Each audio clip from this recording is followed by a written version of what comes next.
Hello dear friends, स्वागत है आप सभी लोगों का मेरी एनाटॉमी एंड फिजियोलॉजी की क्लास में।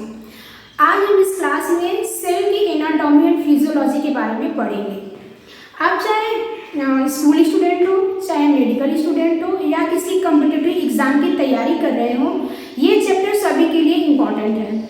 हम इस चैप्टर को पहले क्यों पढ़ रहे हैं, इसके पीछे ये रीज़न है कि जब तक आप सेल के बारे में अच्छे से नहीं जान जाएंगे, नहीं पढ़ लेंगे कि सेल क्या है, सेल के फंक्शंस क्या हैं, सेल की इम्पोर्टेंस क्या है, तब तक आगे के जो चैप्टर्स हैं जैसे टिश्यू हो गया, डाइजेशन हो गया, रिस्पायरेशन, ये सब समझ में नहीं आएंगे। जब एक बार आप इसे अच्छे से पढ़ लेंगे तो आगे के जो चैप्टर हुए उसे समझने में आपको आसानी होगी। तो जैसा कि आप देख पा रहे हैं, मेरे पीछे एक ह्यूमन सेल का डायग्राम बना है। ये ह्यूमन सेल का डायग्राम है। आज हम इसके बारे में चर्चा करेंगे। हम देखेंगे व्हाट इज सेल, सेल क्या होता है, सेल की डिस्कवरी किसने की, सेल की थ्योरी क्या है, सेल के टाइप्स क्या हैं और सेल के फंक्शंस क्या हैं, इन सब के बारे में चर्चा करेंगे। तो सेल जिसे हम जीवन की इकाई कहते हैं। जो हमारा सेल होता है वो ह्यूमन बॉडी में 50 और 100 खरबों छोटी छोटी कोशिकाओं से हमारी बॉडी मिलकर बनी होती है। इतने सारे सेल्स पाए जाते हैं। और जो सेल्स होता है जिसे हम जीवन की इकाई कहते हैं, संरचनात्मक और क्रियात्मक, that means structural and functional unit of living organism कहते हैं, क्योंकि ये हमारे tissue, organ and whole organism को बनाने में हेल्प करता है। तो चलिए हम बात करते हैं। सबसे पहले हम किसी चीज को सेल बताने के लिए क्या जरूरी है, मतलब आप किसी चीज को कब सेल कहेंगे कि हाँ ये सेल है। देखिए, किसी भी चीज को सेल कहलाने के लिए उसमें कुछ बेसिक रिक्वायरमेंट होती है। वो चीज उसमें पाई जाएंगी तभी आप कहेंगे कि हाँ ये सेल है। वो मिनिमम रिक्वायरमेंट क्या है, जैसे उसमें genetic material, cytosol and plasma membrane. उस चीज में जेनेटिक मटेरियल, साइटोसोल और प्लाज्मा मेम्ब्रेन जरूर से पाया जाना चाहिए। उस चीज में ये तीनों चीजें होंगी तभी हम कह सकते हैं कि वो सेल है। ठीक, आप तभी उसे बता पाएंगे। अब हम बात करते हैं उसके डिफिनेशन के बारे में कि सेल को हम कैसे डिफाइन कर पाएंगे। तो सेल को हम कहते हैं a cell is basic structural and functional unit of living organism. मतलब जो लिविंग ऑर्गेनिज्म होते हैं उसकी सेल उसका स्ट्रक्चरल एंड फंक्शनल मतलब संरचनात्मक और क्रियात्मक इकाई होती है। अब हम संरचनात्मक और क्रियात्मक इकाई क्यों कहते हैं? देखिए, संरचनात्मक से मतलब, स्ट्रक्चरल से मतलब आपका होता है कि वो संरचना देता है। ठीक है, जैसे हमारे organs, tissue and whole organism को बनाने का काम करता है सेल। ओके, और फंक्शनल से मतलब ये है कि हमारे सेल में बहुत सारे फंक्शंस होते हैं, जैसे रिस्पायरेशन, डाइजेशन, ग्रोथ हो गया और रिप्रोडक्शन हो गया, etc। बहुत सारे फंक्शंस होते हैं। और उसमें कुछ बायोलॉजिकल भी फंक्शंस होते हैं, जैसे ग्रोथ एंड सेल की रिपेयरिंग होती है। ये सारे काम होते हैं। आप देख सकते हैं, पहला हमारा क्वेश्चन है what is cell. A cell is the basic structural, functional and biological unit of all living organism. ठीक है, अब स्ट्रक्चर से क्या मतलब है, मेक बॉडी स्ट्रक्चर, ये बॉडी को बनाता है, tissue, organ and whole organism को। फंक्शनल से क्या मतलब है, इसमें रिस्पायरेशन, डाइजेशन, रिप्रोडक्शन होता है। बायोलॉजिकल से क्या मतलब है, इसमें ग्रोथ एंड रिपेयर होता है। अब हम इसकी बात कर लेते हैं सेल डिस्कवरी की। सेल को डिस्कवर किसने किया? तो फर्स्ट ऑफ ऑल इस सेल को रॉबर्ट हुक ने देखा था। रॉबर्ट हुक जी ने एक साइंटिस्ट थे, उन्होंने ओक के ट्री में उसके छाल को देखा था, मतलब डेड सेल को देखा था इन 1665 में।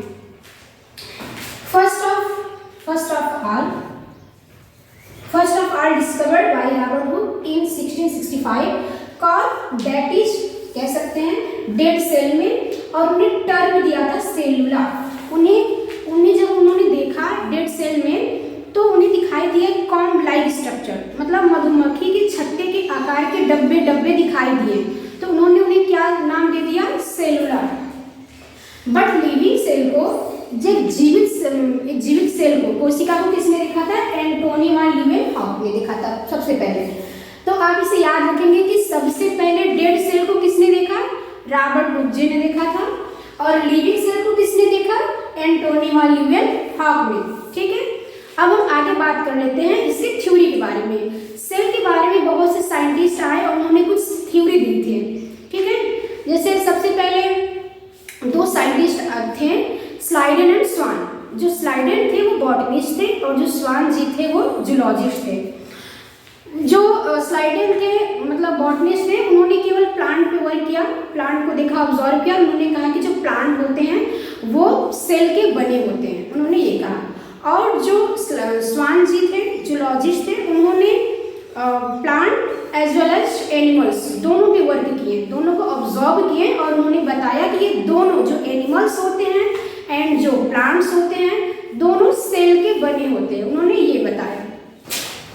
सेल थ्योरी में देखिए, cell theory was proposed by two scientist Schleiden and Schwann. Schleiden botanist and Schwann zoologist.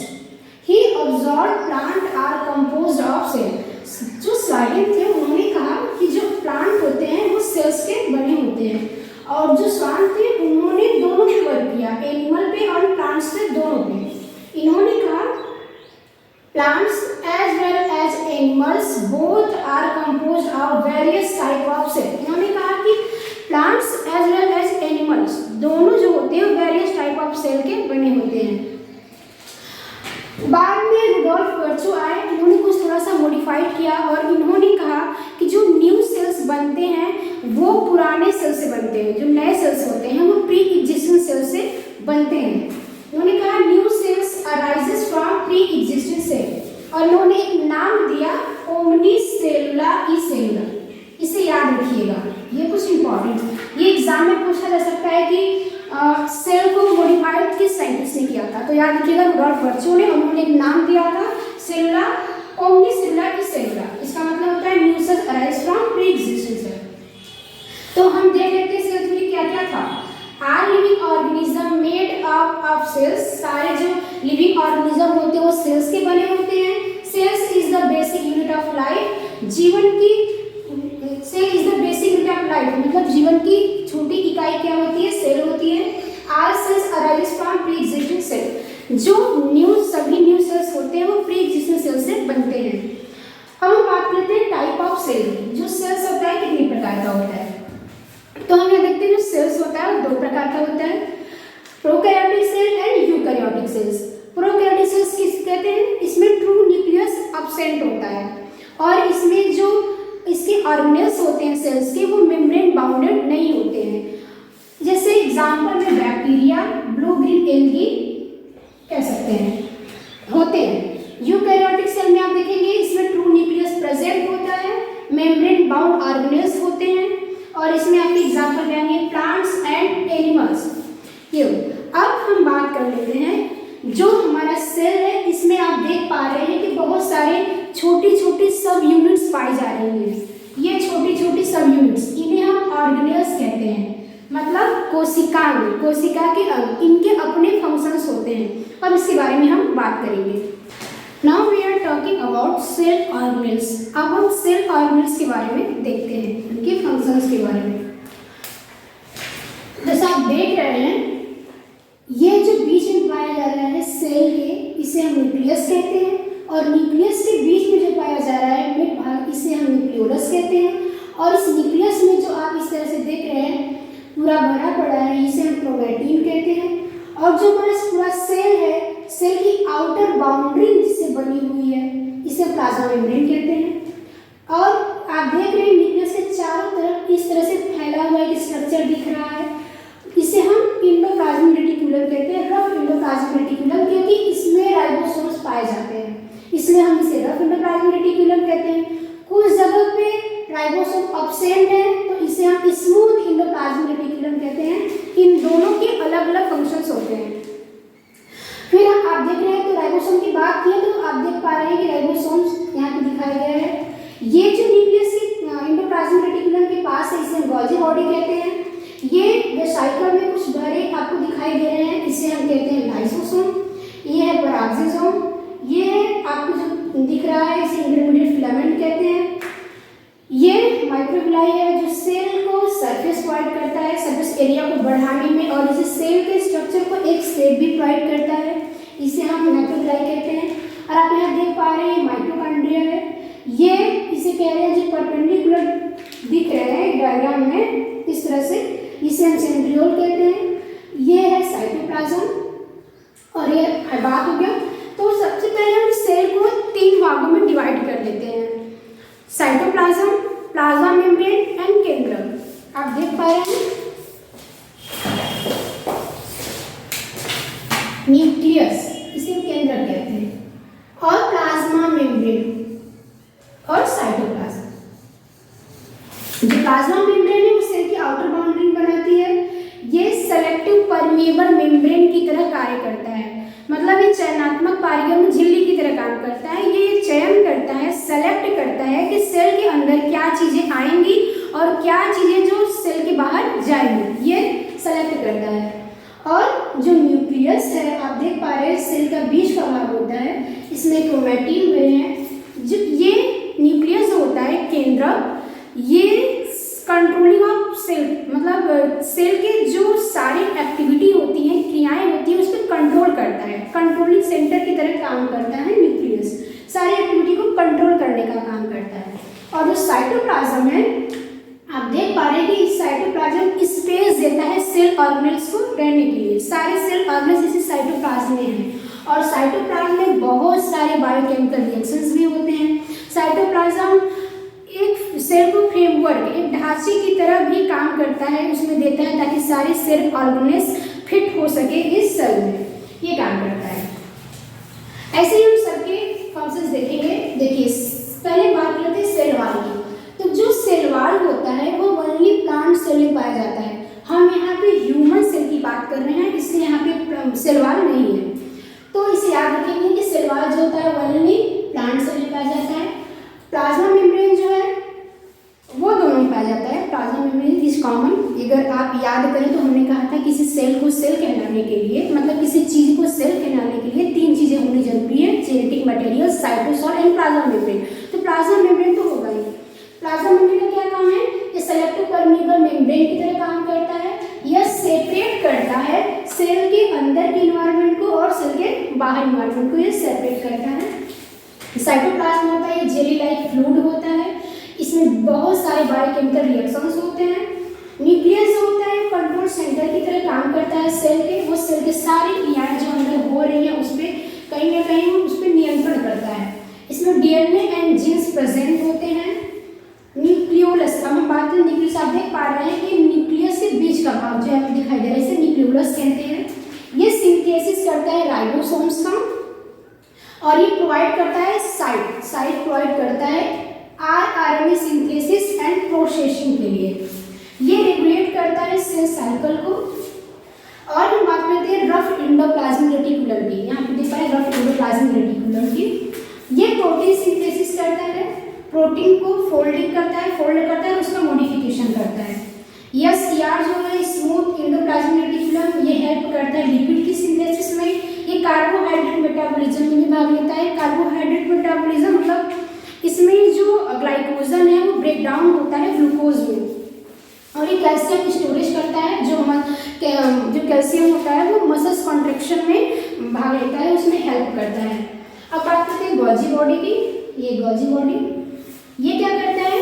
जो गोल्जी बॉडी है वो एंडोप्लाज्मिक रेटिकुलम से जो प्रोटीन और जो लिपिड बन के आता है उसमें कार्बोहाइड्रेट को ऐड करता है। उसमें एक बार फिर से सुनिए, जो गोल्जी बॉडी है वो प्रोटीन और लिपिड जो बन के आ रहे हैं कहाँ से? एंडोप्लाज्मिक रेटिकुलम से। उसमें कार्बोहाइड्रेट को ऐड करता है और फिर उसे पैक करता है, पैक करेगा और उसे ट्रांसपोर्ट करता है। उसे छोटे छोटे साइकिल में पैक करके ट्रांसपोर्ट करेगा सेल के अंदर या सेल के बाहर, जैसा रिक्वायरमेंट होता है। और ये लाइसोसोम का भी फॉर्मेशन करता है। ये लाइसोसोम का क्या काम है? इसमें लाइसोसोम में बहुत सारे देख पा रहे हैं, ऐसे हमने इसमें कुछ ऐसे भरा हुआ है, बहुत सारे डाइजेस्टिव एंजाइम कंटेन करता है। ये डाइजेस्टिव एंजाइम क्या करते हैं? सेल में जो चीज़ें ओल्ड पार्ट सेल के खराब हो गए हैं, मतलब ओल्ड हो चुके हैं, खराब हो गए हैं, सही से काम नहीं कर रहे हैं, उसे डाइजेस्ट करता है। या फिर किसी बैक्टीरिया या वायरस का इन्फेक्शन हो गया है तो उसे भी किल करने में हेल्प करता है लाइसोसोम। बातें हो गई। अब हम बात कर लेते हैं माइटोकॉन्ड्रिया की। माइटोकॉन्ड्रिया आप यहाँ पे देख पा रहे हैं, ये है माइटोकॉन्ड्रिया को powerhouse of the cell कहते हैं, मतलब इसे कोशिका का ऊर्जा घर कहते हैं। ये इसमें एटीपी जनरेट होता है, ठीक है, एटीपी बनता है। इसमें various type of metabolic pathway होते हैं, जैसे आपका एटीएस साइकिल हो गया, क्रेब्स साइकिल हो गया, ये सब बहुत सारे मेटाबॉलिक पाथवे चलते हैं। ये कैल्शियम आयन को स्टोरेज करता है एंड उसे रिलीज करता है। कैल्शियम आयन जो होता है वो मसल्स कॉन्ट्रैक्शन में हेल्प करता है। अब बात करते हैं राइबोसोम्स की। यहाँ पे जो राइबोसोम्स है ये आप देख पा रहे हैं।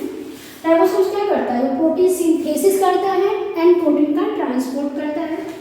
ये एमआरएनए डिकोडिंग करता है, अमीनो एसिड असेंबली करता है एंड पेप्टाइड बॉन्ड का फॉर्मेशन करता है। अब बात करते हैं पेराक्सिसोम का। पेराक्सिसोम ये break down of toxic substance, ये टॉक्सिक सब्सटेंस जो हमारे बॉडी सेल्स में होते हैं उसे ब्रेक डाउन करता है। लाइक एल्कोहल हो गया, तो एल्कोहल को ब्रेक डाउन करता है लीवर में। ब्रेक डाउन करता है बहुत सारे हार्मफुल मेटाबॉलिक बाई प्रोडक्ट जो बनते हैं, जो मेटाबॉलिक पाथवे चलते हैं हमारे सेल्स में, उसमें जो उसकी बाई प्रोडक्ट होते हैं, वेस्ट प्रोडक्ट होते हैं, उसे ब्रेक डाउन करता है। और ये कंटेन करता है मेनी ऑक्सीडेटिव एंजाइम, ये बहुत सारे ऑक्सीडेटिव एंजाइम को कंटेन करता है। सेंट्रियोल की बात कर लेते हैं। सेंट्रियोल आप यहाँ पे देख पा रहे हैं, ये क्या करता है, हेल्प इन सेल डिवीजन, और ये जनरेट स्पाइनल फाइबर का को बनाता है, और ये सीलिया एंड फ्लैजेला का भी फॉर्मेशन करता है। जो स्पाइनल फाइबर होते हैं वो सेल डिवीजन में आप जो सिस्टर क्रोमैटिड होते हैं उसे सेपरेट करने में हेल्प करता है। तो इस तरह से हमने सेल के जो ऑर्गेनल्स होते हैं उनके कुछ फंक्शंस के बारे में बात की है। इनके डिटेल्स फंक्शन के बारे में बात हम आगे के लेक्चर में करेंगे, एक एक करके और डिटेल में देखेंगे अच्छी तरह से।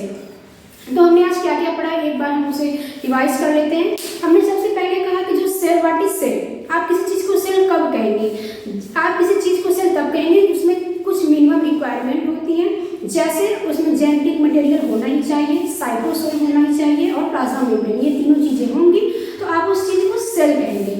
और डिफिनेशन की बात कर लेते हैं तो हम सेल को जीवन की संरचनात्मक एवं क्रियात्मक इकाई कहते हैं, स्ट्रक्चरल एंड फंक्शनल यूनिट कहते हैं। स्ट्रक्चर मतलब वो बॉडी के स्ट्रक्चर को बनाता है, like tissue, organ and whole organism को बनाता है। फंक्शनल में जैसे हो गया कि रिस्पायरेशन, डाइजेशन, रिप्रोडक्शन, ये बहुत सारे फंक्शंस होते हैं। बायोलॉजिकल में आप ग्रोथ कह सकेंगे और रिपेयर करता है। फिर हमने बात की थी उसके डिस्कवरी की, कि सेल को डिस्कवर किसने किया। डिस्कवरी में हमने देखा कि सबसे पहले डेड सेल को देखा था रॉबर्ट हुक ने 1665 में। इन्होंने देखा कि और उन्हें टर्म दिया था सेलुला, क्योंकि उन्होंने डिब्बे डिब्बे की तरह दिखा था, जैसे मधुमक्खी के छत्ते की तरह। फिर लिविंग सेल को सबसे पहले एंटोनिमा लिविंग हॉक ने देखा था। फिर हमने बात किया सेल थ्योरी की। सेल थ्योरी में हमने कहा कि दो साइंटिस्ट थे, Schleiden and Schwann. Schleiden botanist थे, स्वान जूलॉजिस्ट थे। और बाद में आकर के रुडोल्फ वर्च्यू ने थोड़ा सा मॉडिफाइड किया और सेल थ्योरी को हमने कहा कि सेल जो होता है उसे हम यूनिट ऑफ लाइफ कहते हैं और ऑल ऑर्गेनिज्म सेल के बने होते हैं। और हमने कहा कि जो नए सेल्स होते हैं वो पुराने से, जो नए सेल्स होते हैं वो प्री एग्जिस्टिंग सेल्स से बने होते हैं।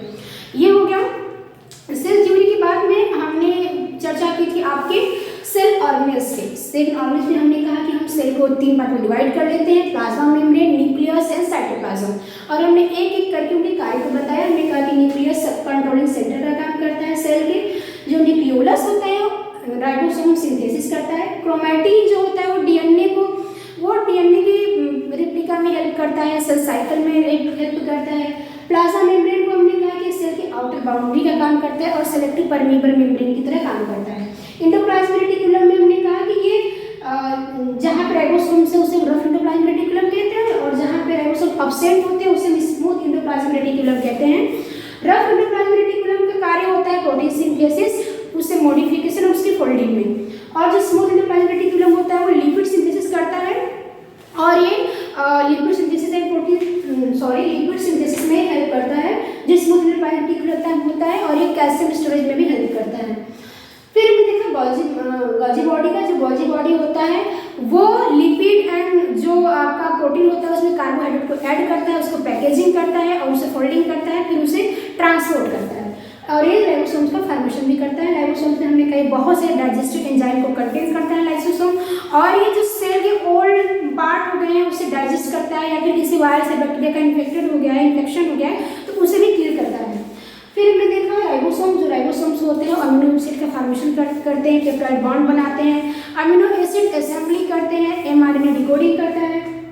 साइटोप्लाज्म में देखा कि इसमें साइटोप्लाज्म में सारे ऑर्गेनेल्स रहते हैं और ये एक फ्रेमवर्क की तरह काम करता है। इसमें बहुत सारे बायोलॉजिकल रिएक्शंस होते हैं। माइटोकॉन्ड्रिया में हमने बात किया कि माइटोकॉन्ड्रिया जो होते हैं उसे powerhouse of the cell कहते हैं, कोशिका का ऊर्जा घर कहते हैं, क्योंकि यहाँ पे एटीपी जनरेट होता है। बहुत सारे बायोकेमिकल रिएक्शंस होते हैं। ये ये कैल्शियम को स्टोर करता है, उसे रिलीज करता है। और सेंट्रियोल में हमने कहा कि ये सेल डिवीजन में हेल्प करता है। तो बाकी सारी हमने बातें कर ली। आगे की इस ऑर्गेनल्स की डिटेल बातें हम आगे क्वेश्चन करेंगे। तो फ्रेंड्स, अगर आपको मेरा ये लेक्चर अच्छा लगा, सेल का जो मैंने एनाटॉमी फिजियोलॉजी की बात की, तो इसे लाइक करें, सब्सक्राइब करें। Thank you.